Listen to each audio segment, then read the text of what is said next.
Hello, and welcome back to another update where I cover the latest developments throughout the front line in the Russo-Ukrainian war. It is your host, Weep Union, and in this update, we have several developments as the Russians continue their Kursk counter-offensive, which is seeing so far significant success, similar to the first time around. We also see some developments here near New York and in the Kurakhove direction. Starting out in the Kursk region, we see that the Russians have almost entirely kicked the Ukrainians out of the region. We first saw the Ukrainians pushing towards Vasilovo for a couple of weeks before they started a large flanking maneuver attacking both flanks of Vasilovo with large forces. The Russians responded with a counterattack which managed to push them away from the flanks towards Obuchovka and southern parts of Vasilovo, after which the Russians launched a series of smaller counterattacks along the eastern flank to push the Ukrainians further out, completely out of Vasilovo, recapturing this part and leaving them with a foothold in Obuchovka. The Ukrainians saw this situation as a dangerous one, so they decided to counterattack on the flanks, recapturing some positions in that direction, and now the Russians have almost completely kicked them out of both Obuchovka and the general areas around it, cancelling the Ukrainian counterattacks and putting them towards the outskirts of the Kursk region. In the eastern direction, we see several advancements by the Russians, both in the direction of Lyubimovka, the southern flank, both in the northern direction and in the southern direction.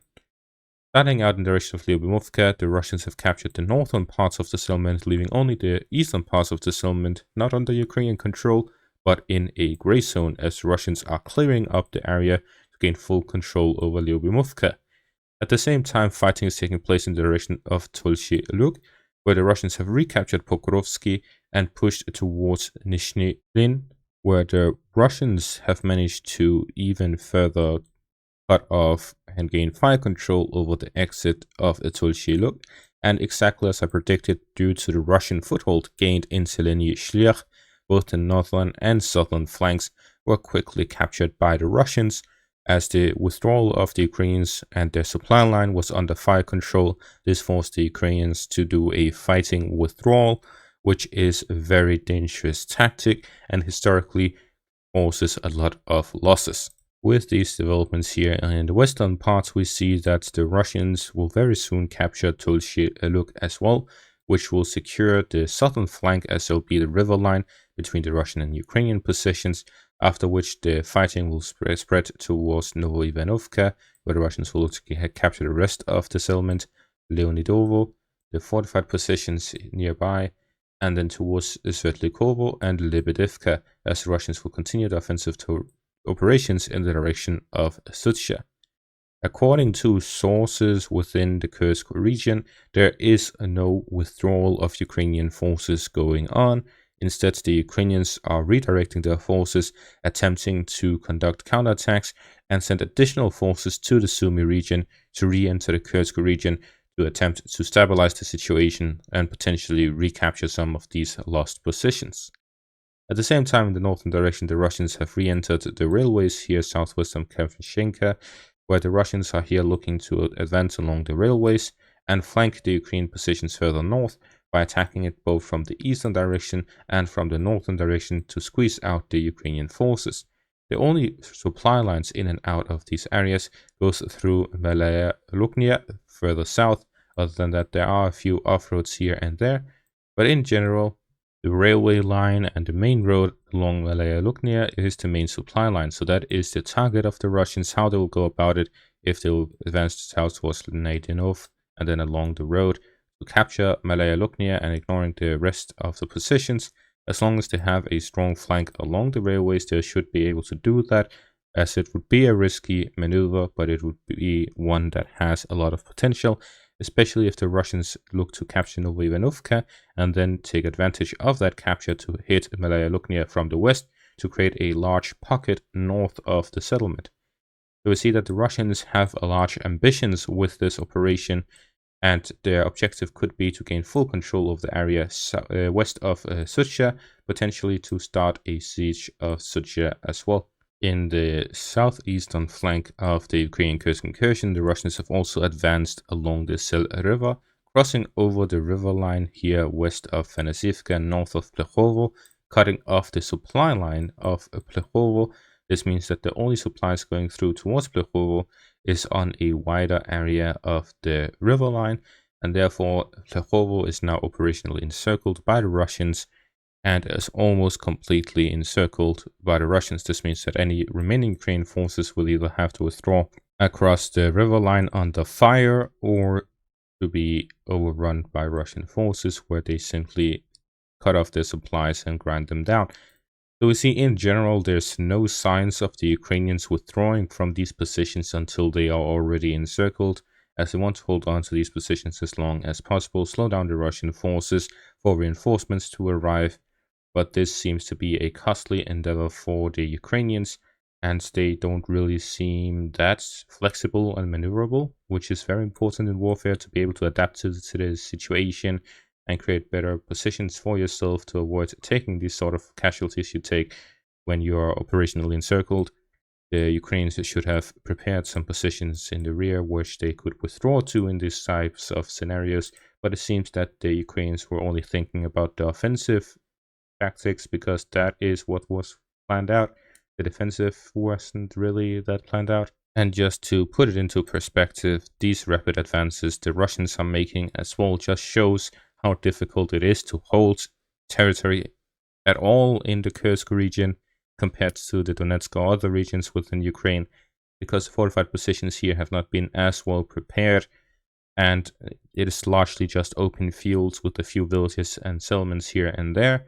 Therefore, defense in this region is very difficult. The Russians are now taking large groups of territory. The Ukrainians first did so. Now the Russians are taking full advantage of that, allowing the Ukrainians to send a lot of troops within it, heavily bombarding those positions with FAB bombs, heavy artillery, and generally setting up these ambushes similar to what the Ukrainians did when the Russians were first establishing the front line. And now we see that in general, the Ukrainian Kursk incursion has lasted about 2 months so far, 2 months and a week, somewhere around there. And what did they really achieve? The Russians sent a lot of forces to the north. According to Sersky, they sent 50,000. I don't believe that is a feasible number, but if it is, then most of it came from the Kharkiv region, and the objective is to launch a Sumy offensive that will close the Kursk region and then enter into the Sumy region. And if that is the objective of the Ukrainians, to simply delay this Sumy offensive, it doesn't make sense to sacrifice as many soldiers as they did. According to reports, the objective was to reach multiple different things. A good example was the initial objective of the Ukrainians. The very first step was to capture Sutsha to allow for further offensive operations in multiple directions. Then they had targets such as Koronevo, Legov, Rilsk, the same river, and all of these different objectives, and none of them were reached. There was a very hefty effort to capture Koronevo, but the Russians managed to hold on to it. And now we see that the Russians have pushed the Ukrainians away for several kilometers. First off, the Ukrainians were driving through open fields. There's several footage of massive strikes on Ukrainian positions. And now that the Russians are on the offensive, we see them capturing a lot of territory similar to what the Ukrainians did. And the Ukrainians are just caught off guard, because the difference was when the Ukrainians first launched their attack, the Russians were simply not there. They were far away. There were only a few border guards, conscripts, and so on until units were rotated. And during the rotations, the portion of the Kursk offensive where the Ukrainians were most successful, because they had allowed multiple strikes on positions of the Russians further back, like the convoy which was struck near Rilsk. But again, it was the only convoy. So ever since that, we don't really see any significant Ukrainian successes. There were a lot of captured territory, but there was no news of encirclements. A claim by Deep Sitman was that Kremyanoe was encircled for this whole time, really. Yet we see that Olgovka was the one who ended up encircled by the Russian forces, and Kremyanoe was simply free to be resupplied during the majority of the battle. And this really shows that in the end, no matter how much you say something, doesn't make it true. The point is that I'm trying to make with this recap and analysis is that the Kursk operation is a massive failure of the Ukrainians, and I base it off of the fact that no actual objectives were announced, yet with a force as significant as what the Ukrainians conditioned and sent to dedicate to this Kursk offensive, what has been achieved and what is currently happening is a massive failure based on that. You can't have a massive input and expect a small output, because that is a massive failure, and that is exactly what is happening. You can't set 100 of something or one of something if that one of something is sucha that is held for 2 months. So what I'm saying is that the Ukrainians have not gained enough from what they have put into this operation for it to be considered successful, and it is actually so bad that it can be considered a massive failure.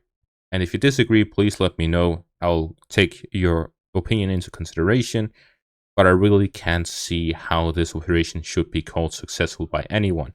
And the 50,000 claim by Kursk, I believe, is just an excuse to, well, prepare people for the loss of the Kursk region. Moving on to the New York direction, the Russians managed to capture further fortified positions of the Ukrainians here west of New York. Therefore, all in all, we see that there's a lot of positional fighting here near New York. There's no significant breakthroughs since the Russian drive towards Leonidivka, and the fighting is more positional in nature, where the Russians are looking to secure the fortified positions. As I expected, the Leonidivka push was very unexpected, but allowed the Russians to secure New York and create a buffer zone between the Russian positions and the Ukrainian ones, and this has allowed the Russians to then push towards the fortified positions here west of New York. In the Kurova direction, the Russians have managed to fully capture Ostrivske and create a large buffer zone here to the south. As they continue fighting in this direction, the Russians are here looking, well, they have now fully secured the southern flank of this pocket. The pushes need to happen in the direction of Novoselivka as well as Kremna-Belka for there to be any sort of success. Currently, the Ukrainians are withdrawing from the southern flank in the clear. If they are withdrawing, we don't know. The Ukrainians simply refuse to withdraw at times to the point where they would rather stay in a city located that is almost completely cut off before they withdraw without an order to withdraw, because the reinforcements never arrive. So that is the kind of situation. It may happen again here in Hirenik and Kudahivka, but we don't know until it actually happens. But in general, what we see is that the Russians will look to reach the Wolfchair River line from the northern direction now that they have secured the southern direction completely. And that is going to be all for this update. Thank you all for watching. Make sure to leave a like, subscribe, and check out my Patreon and YouTube membership for additional content. Make sure to leave a comment down below on what you thought of this video and my analysis. Thank you all for watching, and have a great day.